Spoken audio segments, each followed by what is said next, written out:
So, you know... Oh, hey, the purple Haro. Yeah, it alternates between purple and orange. It's kind of cute. We're going to see that purple Haro in a while. Right, I've been dancing around this one for a while, too.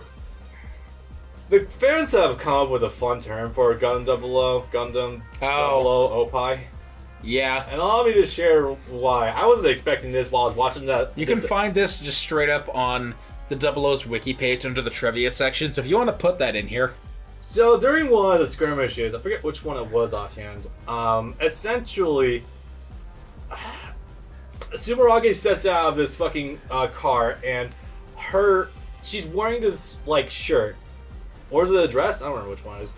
And her tits are borderline hanging out. Like, at that point, it's like, what even? This is character design.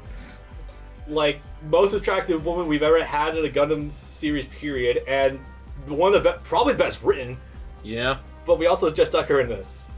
I mean, I'm all for gender equality and for, like, you can wear whatever the fuck you want, but, like, this is going to kind of override a lot of seriousness in cutscenes. Get you a girl that can do both? I mean, I guess so. She also wore one dress with, what's that guy's name? Ned? No, it was someone else.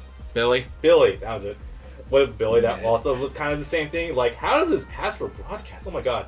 I say as currently Redo of a Healer is airing, which is just straight up sex scenes. Shout out to Redo of a Healer for having its episodes just straight uploaded to a hentai website. There has to be... Well, at least we know where the cap is, thanks to... Was it last year's Interspecies Reviewers? Yeah, that was it. I know what it was called, I just didn't remember when it was. But yeah, at least we know where the cap is. Yeah.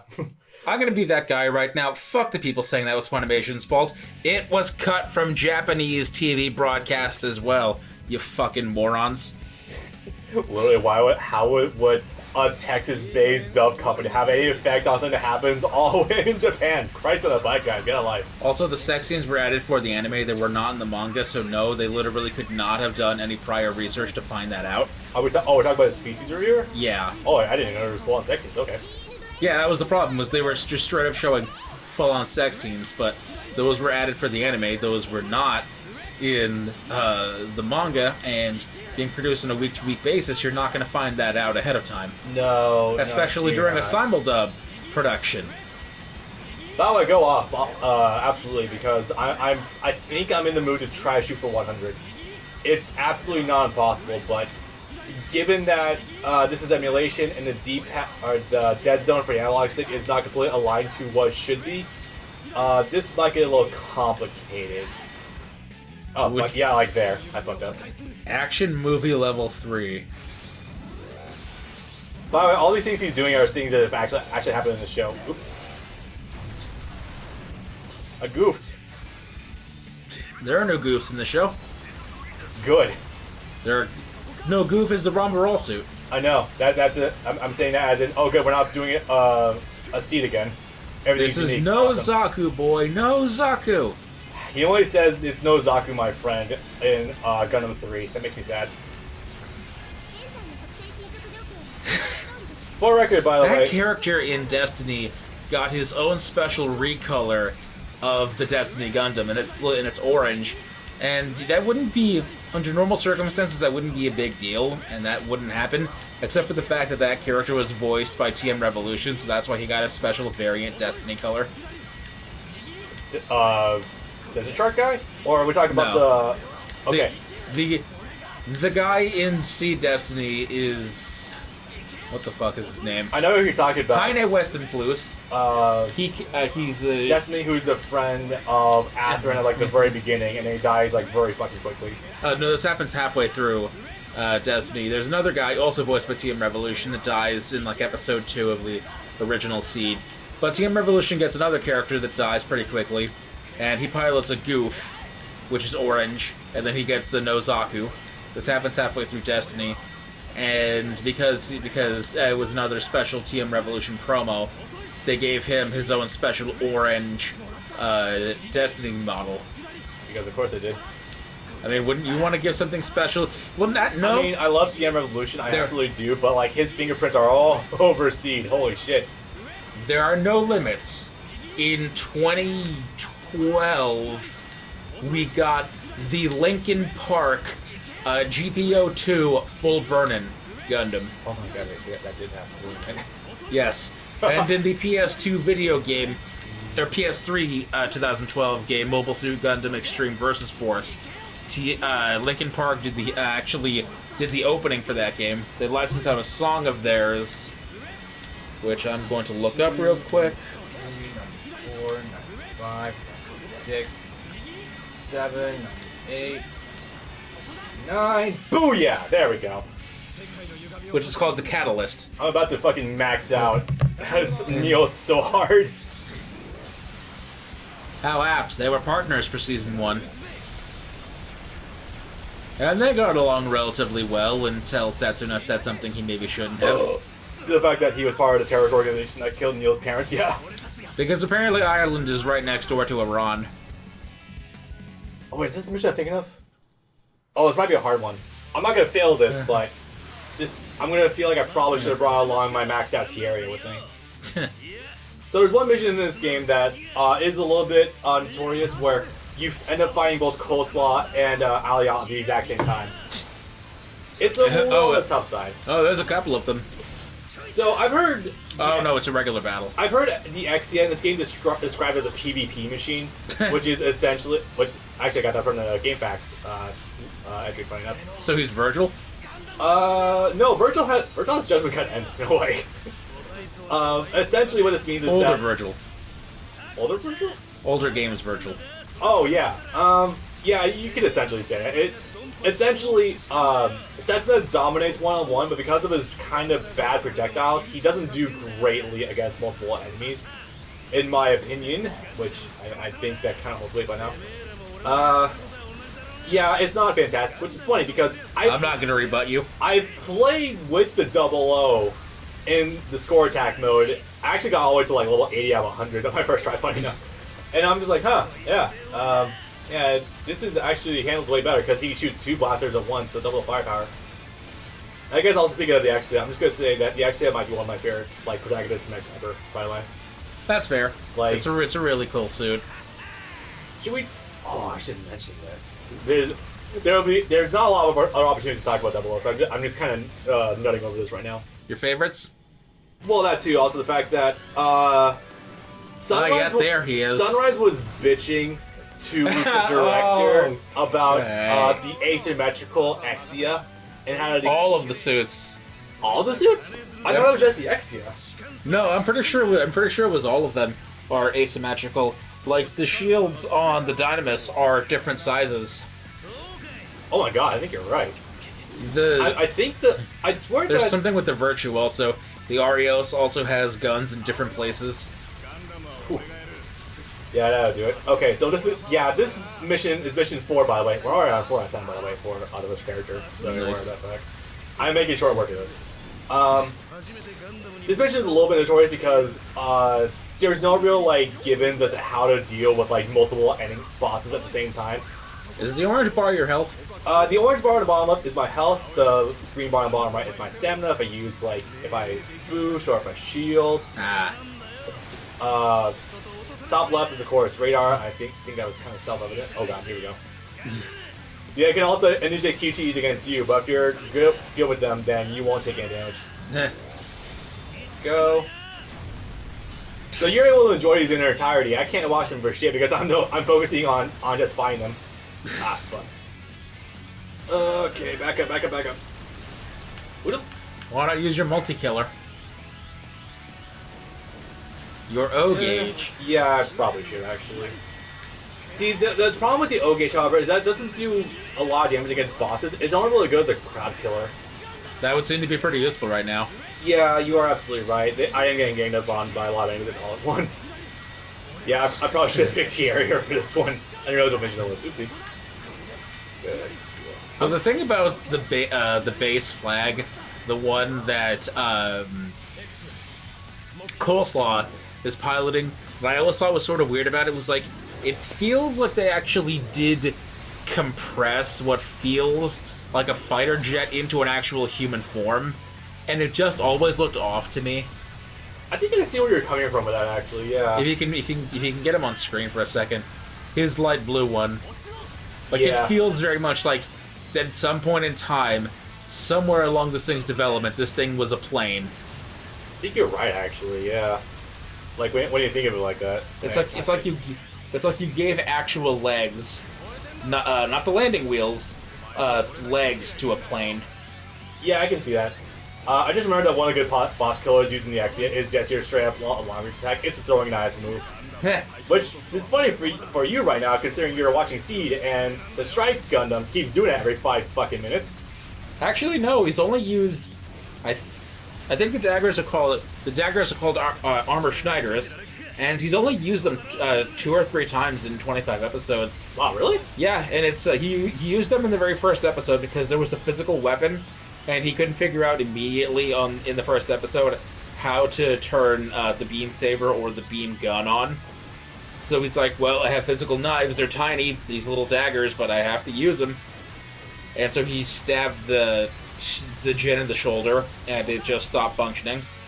Yeah, that's valid. And more recently, because where I'm at now, they're on the water, the goons fighting underwater, he stabbed them in the face or in the hull or something, and because they're fighting very fast, very deep underwater, stabbing it caused all the air to come out, which meant rapid depressurization of this mobile suit, causing it to implode, and that was a sight. Oh, that sounds pretty fucking brutal, actually. Okay. The Seed is very gruesome. It's unapologetically so. It's weird. Yeah, like, it's a weird juxtaposition of, like, the really weird, like, soft, almost cartoonish art style versus the gore factor of, like, you know, the Cyclops system. Yeah, that's kind of bizarre. As well as the rampant fucking death that it's kind of very blatant about, actually. Yeah, Seed has been a weird experience because I mentioned this earlier today on Discord when talking to Nigel, and that's that, you know, I was expecting to be, and I also told you this to you earlier, is that I was expecting to be way more offended all the time based on everything that I've read about Seed, and no, I'm just bored most of the time. There are offensive bits in it, but they don't linger on it very long. They don't make that huge of a deal of it in the end, and so it's like there's way more dead air than there is either enjoyable or offensive content. It's just there. It's just pouring.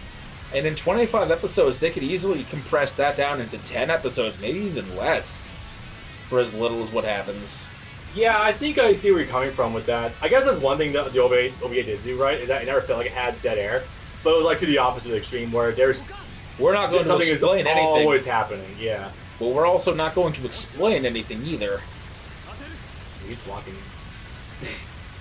Right. So my general game plan while you've been talking while I've been doing this is to just basically space control, try to land with the knives because they actually do a pretty sizable amount of damage, especially with lock-ons by partner. And try to get in because the sword absolutely fucks these guys up. The reason it was hard early is because I think it was Coleslaw was standing back and doing his long-range projectiles all the time. That's why I almost died there. If this was mission 7 or later, I could transit. Oh my god, it is a plane. Yeah, you're right, actually. It's got the shoulders and everything. I guess I'm not shocked, though, because you've seen how many mechs in Seed look like fucking planes. Yes. Or are probably transformable into said planes. Yeah, that's another funny thing about Seed is that for all of its faults, mech design is not one of them. Most of it, when they're not doing stupid shit like the Bakus and the Lego, which are just straight up Zoids, or if you want to be cute about it, Predacons. And the aquatic suits, like the Goons, most of them are actually pretty cool looking. The Sky Grasper is a straight up plane. There's the barrel thingy that Mulaflaga pilots in the early parts. The Strike, when you take all the shit off of it, looks really cool. Elegant simplicity. The Jins and the Dins they look like they should be commander suits in any other series, by all rights. It's just the other Gundams, which were originally meant to be part of a team, but got stolen by Zaft, that look kind of wonky. Yeah. I think of most of the designs for the mechs in Seed are okay. I think my general problem with them, however, is the fact that a lot of them just feel like they are just toys. Yeah. Like just blown up fucking toys, because a lot of them just have like one of them has like a giant scythe, which I mean, granted, we have that precedent, but one of them has like a giant fucking pitchfork. It kind of takes you out of it. Like, I could probably not see a giant robot carrying this. The very first time I ever felt like a Gundam was deliberately designed to be a toy was actually in Victory Gundam. Really? The Victory 1 Gundam. I actually have an example of this. Give me a moment. And you'll know what I mean exactly. Oh, it's already happening. Okay, so this is the funny thing. So Celestial Beings' whole idea, premise is that they are an anti-war group, and they do this through basically Cold War means. If you start a war, we will attack you back and wipe you off the face of the earth. So they've been going around the world, stopping skirmishes. Which one was the first one they fucked up at? You mean the one the first skirmish in general they did? The first one they fucked up in. Actually this one, because this is the one that's a deliberate trap laid out by a joint operation between the AEU, the Union, and the Human Reform League. Ah, so this is their Bay of Pigs. Kind of, yeah, actually. This is the mission, I'm pretty damn sure, where the Trinities come out. Yeah, that sounds about right. Yeah, because you have to They were fight... pinned down for like literally 14 hours straight. Right, because this is also where you have to fight Saachez in the lobster mobile armor. No, yeah, we just keep glossing over the fact that Saachez not only gets a fuck ton of mechs, but he also gets a mobile armor midway through his show. There's the lobster mobile armor, then he ends up getting saved by the Trinities. Yep. Also, a funny note is how many times Aluya almost gets captured. Twice, at least off the top of my head. Yep. There we go. The double O gauge is really good for taking out the numbered elimination stages, so that's good. Now we're deep into the evening, and hey, we're still fighting. Yeah, the game plan from the joint forces was to just, since the Gundams are so technologically advanced from everything else publicly available to the militaries, essentially they had to just raw brute force outmaneuver them and just flank them. As far as I remember, that absolute bombshell of a woman comes out for this. I remember her name. Nana? No, the one Coleslaw has a hot for. I feel bad. Kati. Yeah, Kati. First of all, Jesus Christ, she is so hot. This series is very much of a toss-up between who can we push to be more sexually attractive, the men or the woman? I don't know. Let's keep going, see who we can get. Between our main antagonist, twink boy Ribbon, absolute gorgeous men in Neil and Lyle, and on the other side of the spectrum we have bombshells of woman in Kati and Sumeragi. Man, they're trying to play at Wulong as being one of the hot women. Like, no. Oh yeah, we're not gonna see her in this game, by the way. I know. Wang Lume. I know. For shame that we don't get to see her at all. Who ends up being a nothing character at all for a long duration of time. Go figure. She's just meant to be an informant. She's an informant that becomes an independent agent that's literally working all sides, and at that point she has no character at all. Yep. Yeah. Yep. Now at this point in the game, you're still dealing with an axe, and an axe you can generally deal with in one blow, so it's not the big worst thing in the world, but that's gonna kind of get flipped on its head in a little bit when Ribbons gifts all of the nations with GN drives, or at least like I said, I think it's like 40 or something. GN drives. 40, yeah. And each one of them is kicked into a Jinx machine. GNX. I think it's called Jinxes, which, I mean, I guess it makes sense. That was so weird hearing them actually say Jinx after playing SD Gundam G Generation Cross Rays, where I was just reading it as GNX, that I thought they would have just called it because it's GN-X. Yeah. 1, 2, 3, and 4. And it's like, oh wait, they actually call it Jinx? I mean, it's kind of like a similar thing with like gyms and original UC. But like, sometimes they call it GM, sometimes they're actually called gyms. Yeah. Yeah. And the boys here again, because we have to have an ace in the hole. I'm gonna pay you back for the last time. Ready, Mr. Gundam? But yeah, the joint operation has been using constant guerrilla tactics in order to get the upper hand on the Gundam boys, just keeping them literally pinned down for like a dozen hours on end at least. I think like 16 hours. Not thinking about it. Yeah, none of the main crew of the ship. I don't remember its name. The Ptolemy. Yeah, none of the Ptolemy got any sleep that day or night or anything for that matter. Let's see.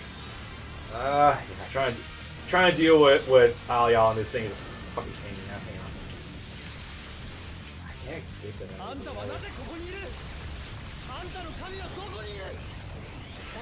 Yeah, this is one of the suck things about the Exia. If you're getting out armored, then you're not in for a fun time.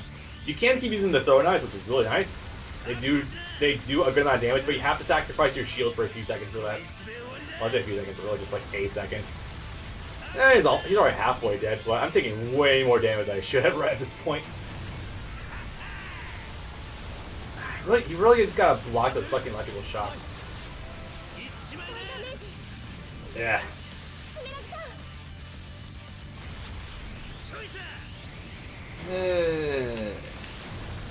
Yeah, Jesus Christ. Yeah, this is an area you have to play 4 times. I think you're right, but the other ones are actually way easier to beat him with, because trying to outrange him is easy. Trying to beat him up close with his rapid movement is horrid. Like, completely under. I'm just gonna do this. Fuck it. I was trying not to, but I guess I kind of have to. Okay. You can see what I mean by this game having a bit of a difficulty spike. Exia definitely gets the worst of it, unless you're facing a smaller boss unit, in which case it's not terrible, but the bigger enemies you have to engage with, that gets a little bit tenuous. Actually, I do have Aluya anyway, I do want to get theirs. I think in order to get... Nope, you're in the middle of something. Yeah, that's fine, I can watch. Or I can look. Oh, is For it just a second? QG's coming faster than I expected. Alright. This shot is the first time I ever felt like a Gundam was explicitly made to be a toy. Yeah, I can understand that fully. Because this literally looks like a Gunpla that someone is holding in their hands. For me, funny enough, it was actually with the Impulse Gundam from Sea Destiny. That might sound incredibly weird, but they were really adamant on showing the fact that it can equip multiple weapons. So can the Strike. The Strike was where that started. It can, but it was also like very shown to be transformable and it can equip different parts. I'm like, yeah, you guys are really trying something for this right now. And that's also because the Destiny. We've had this conversation before, actually. Is that the Destiny is in functionality is actually almost exactly the same as the Victory Gundam. That it comes in multiple pieces, multiple body parts, and they're interchangeable, and you can add on extra weapons. Like the V2 Assault Buster, and I'm pretty sure that there are some attachments for the V1 as well. I gotta play boring, hang on. I'm sorry, I'm getting annihilated. And the V2 is also, for my money, one of the best looking Gundams also, but the Assault Buster, when you add that crap on top, just makes it look hideous. Oh fuck, you can accelerate on that way. I actually lost. Oh, that happened sooner or later. I didn't want to happen on mission 5 of all things.